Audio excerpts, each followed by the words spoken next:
Love Streatham started in 2008.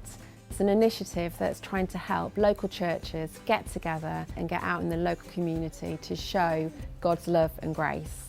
When I joined, the committee said to me, we wanted to do a fun day last year, but we just felt it was too hard, it was too much work, we didn't know really where to start. Just before I'd started working, I'd been to a fun day in Aylesbury where I'd seen Fusion in the middle, and they were running the centre games, and they explained the whole way you could run a fun day. So I went back to the committee and I said, I think we could do this. We approached different churches and asked people to volunteer for it, and then we built up the idea that different churches could maybe do different areas. We quickly realised the best place to do it would be on Streatham Common, which is a big common right in the middle of the community. Comically, the weather was absolutely awful. It ended with a massive mudslide, and the joy of people involved was very surprising, even though the rain was coming down and there was mud everywhere.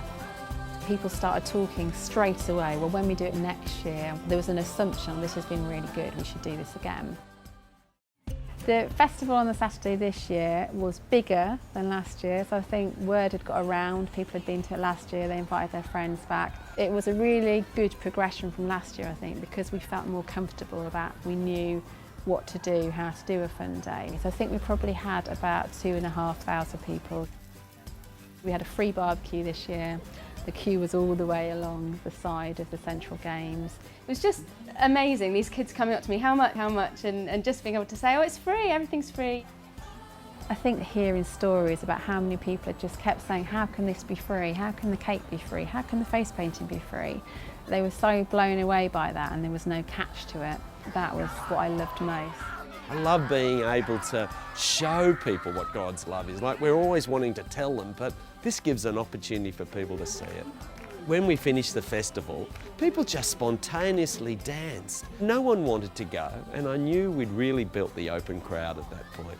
But it only built because a group of people had built a sense of community, and then no one wanted to leave. I love that. As a team, we felt that it needed a follow-on event that made sense to people.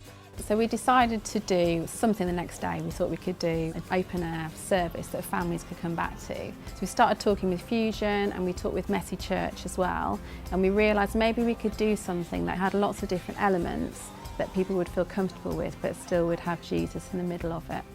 It was all on the theme of love. So we had making splodge hearts, we had writing thank you cards to the community to say thanks for things that people had done, like your lollipop man or your teacher. We had a reflective zone. One of our regrets from the first year was that we didn't really have anything to invite them back to, and this year with the Messy Church service on the Sunday, it was just the perfect thing to invite people back to the next day. Lots of people had brought their neighbours or their friends. They'd felt they could bring them to this. That made sense. And I walked around and I saw people connecting, and I saw people happy, enjoying it, moving, and I thought, this is church. I love this. This is the church that I want to be part of. That was lovely for me to see people who wouldn't normally come to a church service actually doing church. They were just doing church on the common. And that was our vision, that people would come from not going to church right through and follow this journey to the point where they were saying, oh yeah, maybe we could try out church, what's going on locally. Streatham is one story. It's one story of many across the UK where Christians are working together to change their communities. Could you run a community festival followed by a Messy Church? You need a heart that wants to reach your community, and you need a team of friends. And if you have that, sure, we can help with training and resources, but you need to have a desire to really want to make a difference in your community. You've got to have a dream for the kingdom to come. And you want to invite the whole church along.